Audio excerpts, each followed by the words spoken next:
Namaste.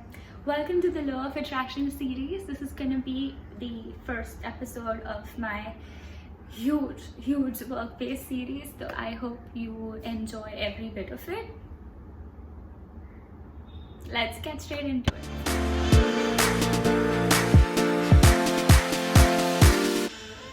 Law of attraction is something that a lot of people talk about all over the world, giving you different kind of ideas, from journaling to scripting to affirmations to entire process to John Gren telling us that the universe is not a wish granting factory, to the different analogies of getting the right color toffee out of the coffee machine. And I'm gonna tell you the why here, because as one of my favorite people have taught around the globe, always begin with the why. So here we go. Why do we need the law of attraction and why is it so hyped can be broken down simply into one statement.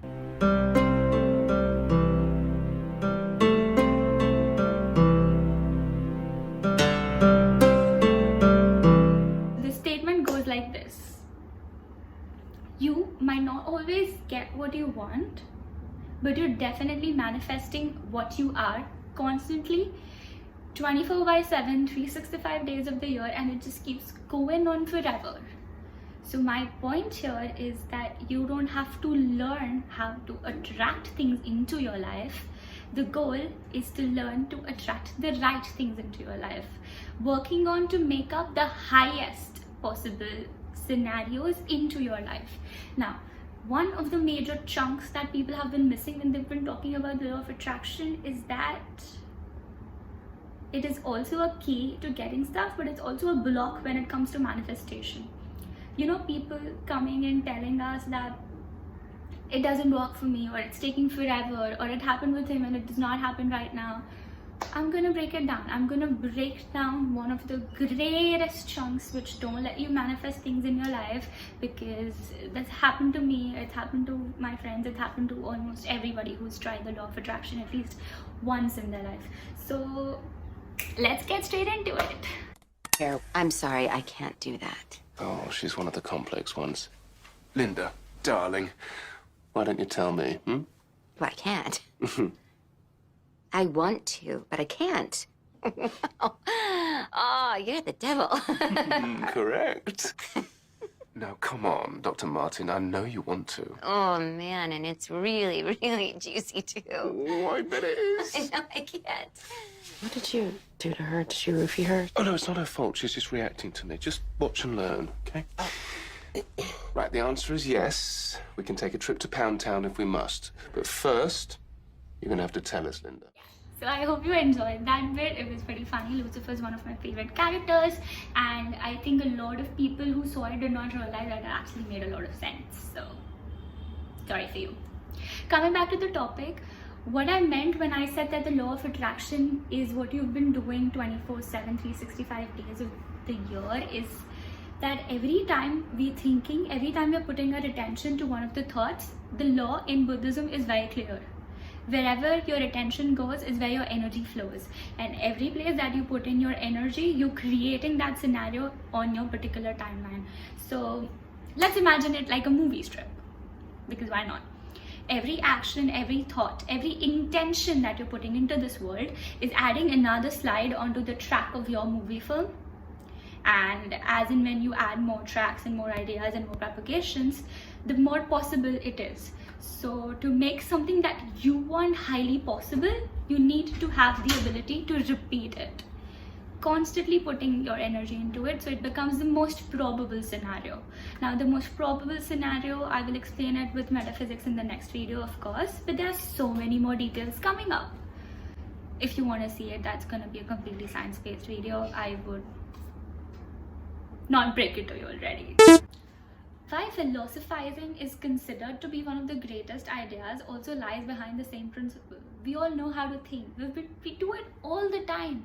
The problem is we don't know what to think at the right time.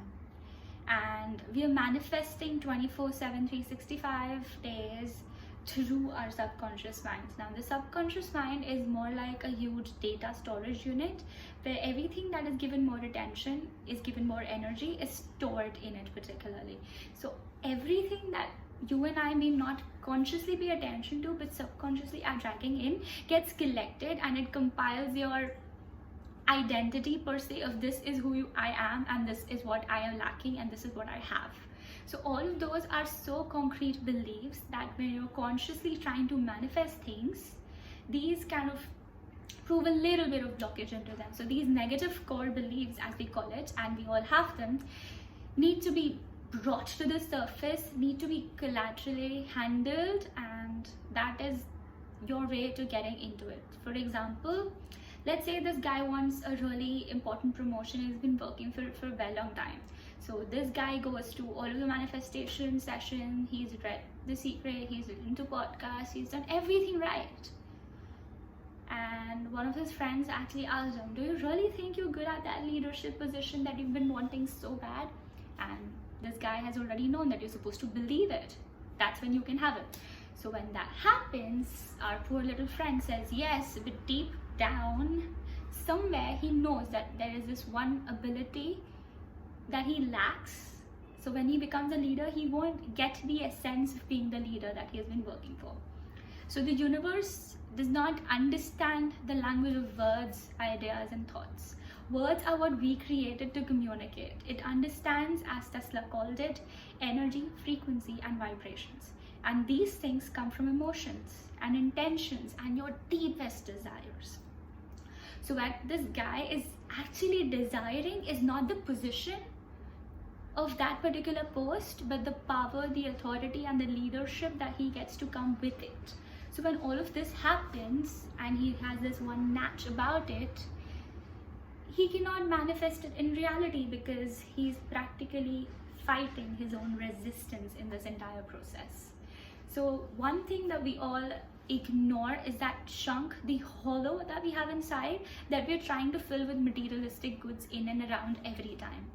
We don't need the object, we need the essence, and the universe actually understands it. It understands that the desire is for the essence, and it is going to give you not 1, 2, 5, 7 object options. So it's like throwing you a carrot. It's like, come follow the carrot, come follow the carrot. And while you're doing it, you realize that to get the carrot, you need to like resurface all of those negative core beliefs and work through them. And even though you don't do that and you get the carrot, it's going to be useless after a while because it was basic symbol. It was a symbol and not the thing that you really wanted, right? So whenever you pursue something that's not really meant for you, it becomes a lesson. That is how people say that losses are lessons, and it is a very, very proper quote in the community that says letting go is a real power. Although it takes a lot of effort and a lot of power to let go of things that were once important to you, but part of the process, because to manifest the essence, you need to be attached to the essence. The universe takes attachment as lacking, and lacking is one of the greatest core beliefs. Why do you want this thing? Why do you want a flower? Why do you want this expensive car? Why do you need this particular statement piece? Because you feel the lack of that particular thing inside of you. And that is why one of the reasons I created Atman is because we're all filling the gaps in between, but we don't know that the two poles that we're filling the gaps of are far, far, far apart. So the universe actually understands what you truly desire, what is the essence of it. And in this film strip, whatever your intentions and your workings are going to get added. So everything that you want already exists at some plane. You just have to bring it down to you, or you gotta go there, whichever is more comfortable. Here I'm gonna tell you a story which is very, very, very similar to the crystallization process that we talk about in the community. Imagine yourself as the center of the world. Come on, you all love that idea. You can do that, right? So imagine yourself at the center of the universe, you as a person. And every time you walk into different scenarios, let's say in college, at your workplace, with your best friends, with your family, there's a different version of you that comes up, right?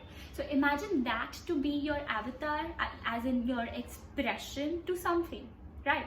but your core essence, the person that you truly are, is not going to change. And in all of those possible expressions, what you really are is the same thing. So what you really want is correspondingly the same thing as well.